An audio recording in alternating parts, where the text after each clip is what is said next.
এখনো আশ্বস্ত করেছেন। তো পূর্বের আশ্বস্ততার যে ফলাফল সেটা আমরা অলরেডি পেয়ে গেছি। তো পূর্বে আশ্বস্ত হওয়ার ফলে আমরা কিন্তু ঘরে ফিরে গেছি, কিন্তু এবার আমি আপনাদের কাছে প্রশ্ন করতে চাই, এইবারের আশ্বস্তে আপনারা কি ঘরে ফিরে যাবেন?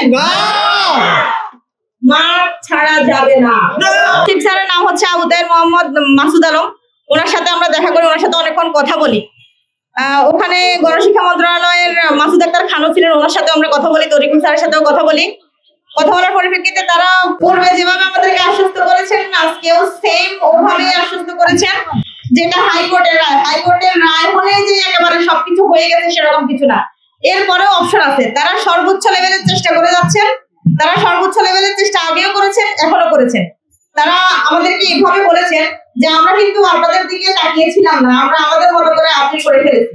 পূর্বেও আমরা আপনাদের দিকে তাকিয়েছিলাম না, আমরা আপিল করে ফেলেছি। এবারেও সেম আমরা আপিল করেছি। আমাদের দিক থেকে যতটা করার আমরা সর্বোচ্চ ততটুকুই করবো। সেজন্য বলছে আমরা যাতে তাদেরকে সহযোগিতা করি, আমরা যাতে আস্থা না হয়, তাদের প্রতি সম্পূর্ণ আস্থা রাখি। এরপরে আমরা যাই আমাদের উপদেষ্টা স্যারের কাছে, বিধান রঞ্জন রায় পোদ্দার। ওনার কাছে যাওয়ার পরিপ্রেক্ষিতে উনি স্পষ্টভাবে একটা কথা বলেছেন। যখন আমি ওনাকে প্রশ্ন করি, স্যার আপনি বলেছেন ৬৫৩১ জন আপনার পরিবার, তো সেই পরিবার আজকে আবার আপনার শরণাপন্ন হলাম স্যার। ৬৫৩১ জনের যে রায়টা হয়েছে সেটা আপনিও জানেন, আমরাও জানি। আমাদের এই রায়টা হাইকোর্ট কর্তৃক বাতিল করা হয়েছে স্যার। এই মুহূর্তে আমাদের বা আপনাদের কি করণীয়? উনি আমাকে স্পষ্টভাবে একটা কথা বলেছেন যে আমি পূর্বে আপনাদেরকে যেভাবে বলেছি ৬৫৩১ জনের একজনকেও বাদ দেওয়া হবে না, সেম ভাবে আমি এখনো আপনাদেরকে একই কথা বলবো, ৬৫৩১ জনকে বাদ দেওয়া হবে না।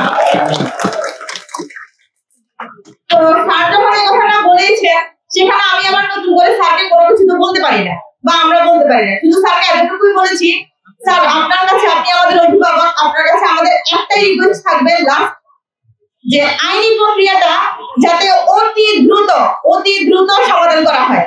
স্যার আমাদেরকে আশ্বস্ত করেছেন ওনাদের তরফ থেকে আইনি প্রক্রিয়া যাতে অতি দ্রুত সমাধান করা হয়, ওনারা সর্বোচ্চ চেষ্টা করবেন। আর আরেকটা বিষয় আমি আপনাদের কাছে বলি, সেটা হচ্ছে আমরা এখানে যে ৬৫৩১ জন আছি, ৬৫৩১ জনের প্রতিনিধি আছি আমরা, ঠিক আছে, কিন্তু এখানে ৬৫৩১ জনকে আমাদেরকে মাঠে অবস্থান করতে হবে, মাঠে থাকতে হবে। আমরা আমাদের ওনারা আশ্বস্ত করেছেন, পূর্বে আশ্বস্ত করেছেন, এখনো আশ্বস্ত করেছেন। তো পূর্বের আশ্বস্ততার যে ফলাফল সেটা আমরা অলরেডি পেয়ে গেছি। তো পূর্বে আশ্বস্ত হওয়ার ফলে আমরা কিন্তু ঘরে ফিরে গেছি, কিন্তু এবার আমি আপনাদের কাছে প্রশ্ন করতে চাই, এইবারের আশ্বস্তে আপনারা কি ঘরে ফিরে যাবেন? মাঠ ছাড়া যাবে না। নিয়োগ আমাদেরকে যতদিন না দিবে ততদিন আমরা মাঠ ছাড়বো না।